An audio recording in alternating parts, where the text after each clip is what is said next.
Constitution. Hier, le président de la transition a reçu le nouveau texte fondamental de notre pays, un pas important dans le processus de la refondation de l'État. La nouvelle Constitution vise à prendre en compte toutes les aspirations exprimées par le peuple malien. Quelles sont les innovations majeures? Les grandes lignes avec Ibrahima Traoré. Avant-projet de la nouvelle constitution du Mali. D'abord dans la forme. Le document compte 195 articles contre 122 dans la constitution en vigueur. Au plan structurel, la présentation connaît une nette amélioration pour une meilleure lisibilité de la loi fondamentale. Sur le fond, au niveau de l'État et de la souveraineté, la nouvelle constitution affirme clairement le caractère unitaire de l'État malien, pas question d'État fédéral. La conception malienne de la laïcité est bien définie et clarifiée. Idem pour les langues. Le français est la langue d'expression officielle. Le Mali aura 7 institutions. Le président de la République, le gouvernement, le Parlement, la Cour suprême, la Cour constitutionnelle, la Cour des comptes, le Conseil économique, social, culturel et environnemental.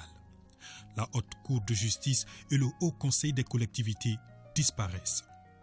Concernant le pouvoir exécutif, c'est désormais le président de la République qui détermine la politique de la nation et le gouvernement se charge de la conduite de cette politique. Autre précision du nouveau texte fondamental, le nombre des membres du gouvernement ne peut dépasser 29. Sur le pouvoir législatif, le Parlement aura 2 chambres, l'Assemblée nationale et le Haut Conseil de la nation, appelé ailleurs Sénat. Les 2 chambres votent les lois. Elles pourront se réunir en congrès pour des événements spéciaux, précise la nouvelle constitution. Autre détail, le Parlement ne pourra plus renverser le gouvernement. Le président de la République ne pourra plus dissoudre le Parlement. Sur le pouvoir judiciaire, il est institué des procédures de destitution de certaines hautes autorités, notamment le président de la République, le président de l'Assemblée nationale et le président du Haut Conseil de la Nation. Autre nouveauté, les modes alternatifs et traditionnels de règlement des conflits sont autorisés.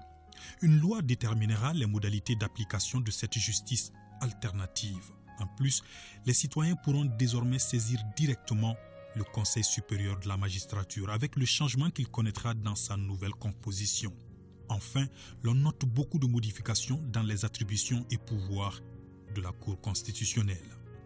Autant d'innovations dans la nouvelle constitution du Mali pour un seul objectif, répondre aux aspirations profondes exprimées par le peuple tout en restant en phase avec la communauté régionale et internationale.